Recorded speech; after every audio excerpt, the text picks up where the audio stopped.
This is Ian Lamont of Lee Media. Today I'm going to be talking about Kirkus reviews, specifically whether the Kirkus Indies program is worth it. I've have a lot of experience with this program as a publisher, but recently something has really given me pause, and I want to talk about that. If this video helps, please take a moment to like it and follow me, and let's get started. So I posted this blog post yesterday, but actually I thought it would be good to have a video because I could include some more details about what I'm talking about. And the Kirkus Indies program, for those of you who are not aware, Kirkus Reviews is a well-known publisher of book reviews. They've been doing it since 1933, according to their website, and also they have a magazine, a really good magazine, which is just filled with book reviews. So this is the type of magazine that a librarian or a bookseller might purchase if they want to see what sorts of reviews are being published by the publishing industry. And in fact, you can see kind of a silhouette of New York City on this particular webpage. So the Indies program is interesting. They created it maybe, I'd say 10 years ago or so. And basically, the problem with Kirkus Reviews is they only have so many human beings who can review books, for every month's issue. So there's actually hundreds of thousands of new books that are published every year, maybe even more than 1 million. And of course, not everybody has a chance to get a Kirkus review. I'm not sure what sort of process they use, but they can't take everything that comes in. And generally, they prefer to work with either established indie publishers or with large publishing houses and their imprints. So for smaller indies and self-published authors, they create the Kirkus Indies program. And the idea is they will provide the same quality type of Kirkus review to people who pay for it. There is no guarantee that the review will be positive. They make that very clear. We do not guarantee positive reviews. And they say unfavorable reviews can be taken as valuable feedback for improvements and ultimately do not have to be published on our site. If you commission one of these Kirkus Indie reviews, you have the option of actually publishing it on the Kirkus site and also using the text of it any way that you want. You're commissioning for it, you're paying for it, and you can take the text, you can excerpt it on the book cover, you can put it on your website, you can use it on your Amazon listing. So this is a very useful program for smaller indie publishers like me, I've been publishing for 10 years, and it's really difficult to get a real Kirkus review. So I use the Indies program to get a quality review of the books. And I've been very happy with the quality of the Kirkus Indies program until now. For my publishing company, I think I've published maybe 6 or 7 Kirkus Indies reviews. By the way, not all of them were positive. I've had a couple negative. I've had one negative Kirkus Indies review, and actually it was, like they said, I used it as valuable feedback. But I was generally happy with the quality. It looked like real book reviewers were reading it, and they were giving their feedback on it and kind of accurately summarizing what it's about. So I really appreciated that. It validated the quality of the books that we published. So for instance, this book we published a couple of years ago by Emily Pogue about Social Security retirement benefits, and they did a pretty good review. This is a review that we paid for. There was no guarantee it was going to be positive or negative or anything, but actually it turned out pretty good. And I'm not surprised because we spend a lot of time on the editorial process, on the production for these books. I have a team of people that are working on it. So I was very happy to get this type of review a couple years back for Social Security in 30 minutes. A couple of our reviews have actually been shown, Kirkus Indie reviews have actually been put into the Kirkus Magazine. They're that good. And so I was really happy, for instance, a couple years ago when we had this health title that was put in the Kirkus Magazine on the Indie section, which is kind of in the back of the book. But we were very happy to have that. So that was an extra thing that I could tell my author, said your book has been chosen to be placed in the Kirkus Magazine. So I sent him a copy of that. That's something that he could frame. And then, of course, the reviews itself, we can use it in our marketing, which we do. So I was very happy with this program until recently. I felt that the program they had really quality reviewers checking out the book, giving their honest opinions about it, doing a very nice summary, and I was very happy with that. And I was happy to pay the fee for Kirkus Indies, which ranges usually between $300 and $500, depending on when you're doing it and whether or not they're offering some sort of promotion going on. So that was then. That was until 2020.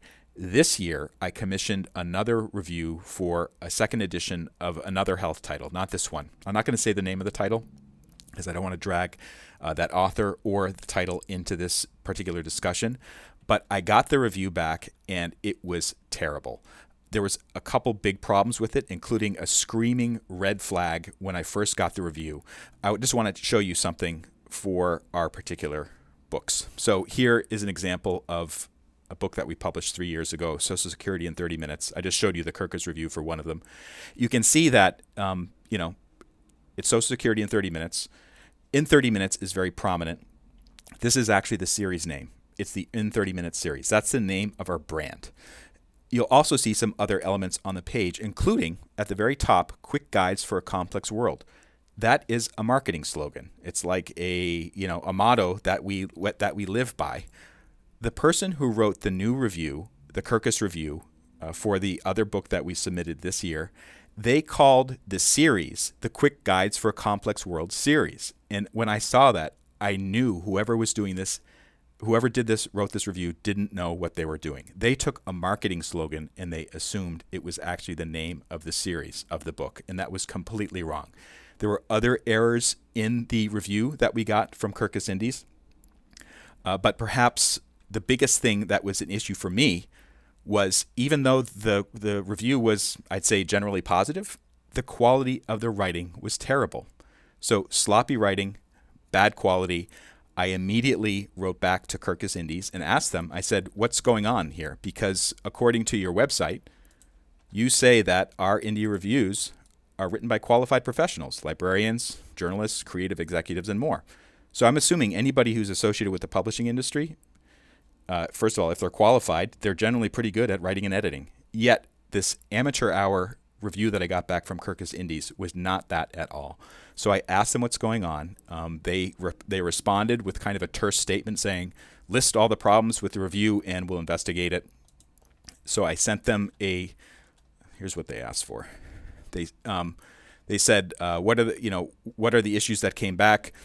I said that sections of the review just were basic paraphrasing. It wasn't a well-written summary.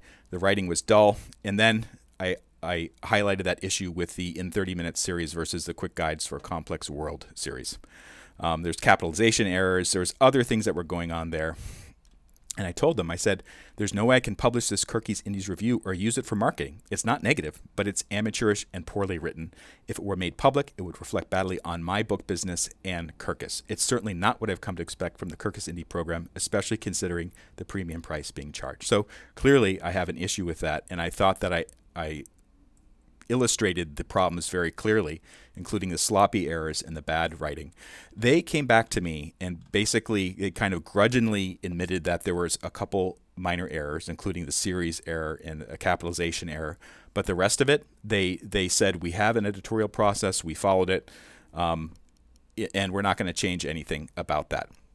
And I was pretty upset about that because actually I didn't want them to change the review. I wanted somebody new to do it. Whatever amateur they picked to review the book that I submitted, that person is clearly not qualified to write reviews. I don't know if Kirkus lowered its standards or what, but because they also said that it went through our editorial process, that tells me that the editors didn't know what they were doing either, because they greenlit this review. So Kirkus said, nope, tough luck. We're not going to change anything. We consider this matter closed. They said the problem with quality, it's a subjective opinion, blah blah blah. But actually, it was more than that. It was just a very amateurish, badly written review. Unlike the earlier reviews, such as this one, which was actually featured in their magazine, or the Social Security review that I showed you earlier, those were excellent reviews. Even the negative review that I got for another book about 5 years ago, I could live with that. It was a well-written review. They brought up some good points about it. But this particular new review that they just did was just total amateur hour. I expected the A team from Kirkus Indies, and they gave me the C team. I'm never going to use Kirkus Indies again for book reviews. There are other programs that are available out there, including programs by Forward Reviews and Publishers Weekly. Maybe I'll look into that. But Kirkus Indies, they're dead to me now.